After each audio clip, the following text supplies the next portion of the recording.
For our light affliction, which is but for a moment, worketh for us a far more exceeding and eternal weight of glory.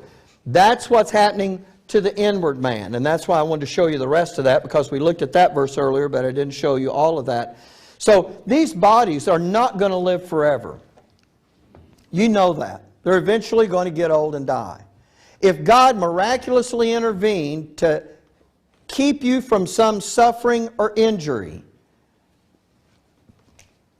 what did that do for you? Well, because eventually this body is going to go anyway. All it did, it just kind of kicked the can down the road a ways. Or it made you feel a little better in the meantime. But if in the midst of those sufferings He decides to do something else, He decides to do something in your inner man that is eternal, that is of much more value than just prolonging the inevitable. So here's this prayer. I should have put it up on the PowerPoint. So I put down here, so how does this translate into me praying for someone who is sick? And so I'm just going to read it to you. Lord, we're glad to know that even though our outward man perishes, our inward man can be renewed day by day. We're thrilled to know that this ailment or this disease or this illness is not because you're against us or because you're punishing us. We realize this is the result of the sin-cursed creation we live in, and therefore it's part of the sufferings of this present time. We are counting on your grace as it works in our life to enable us to bear this particular suffering. While we don't wish for adversities or infirmities, we are thankful that when those times do come, our inward man can be renewed day by day. We find joy in that our affliction is going to work or produce something both now and out in eternity that is greater and of more value than if this never happened. Thank you for your all-sufficient grace that does not work to have us escape these situations, but enables us to go through them to your glory and to put something on display to the detriment and chagrin of the adversary. And when we say put something on display, I think I put this in your notes, I'm talking about these kinds of things. It puts on display our intelligent understanding of what's going on, why it's going on, what God is and isn't doing about it. It puts on display the power of His grace that enables us to go through it. It puts on display His wisdom in doing it this way.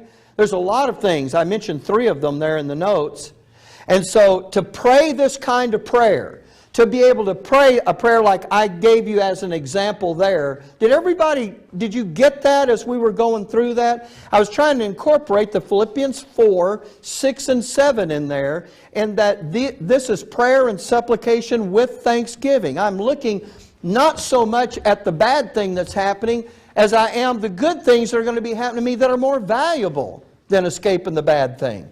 But to pray that kind of prayer, you have to quit looking at the trouble and you have to start looking at the benefits. In other words, you have to look at, now Clifford said this word right as soon as the break started. He said, actually, you're thankful for the opportunity.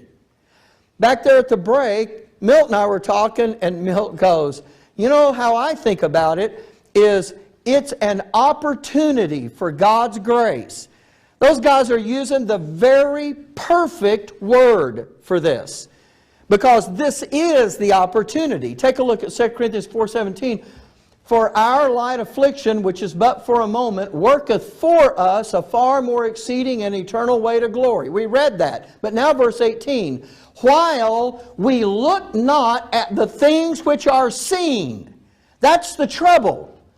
But at the things which are not seen. That's the inner man benefits. Those are the things you don't readily are made aware of. For the things which are seen are temporal, but the things which are not seen are eternal. And that's what I'm talking about, getting your eyes off of the things that's grabbing your attention, the things that's going on around you, the situation that you're in.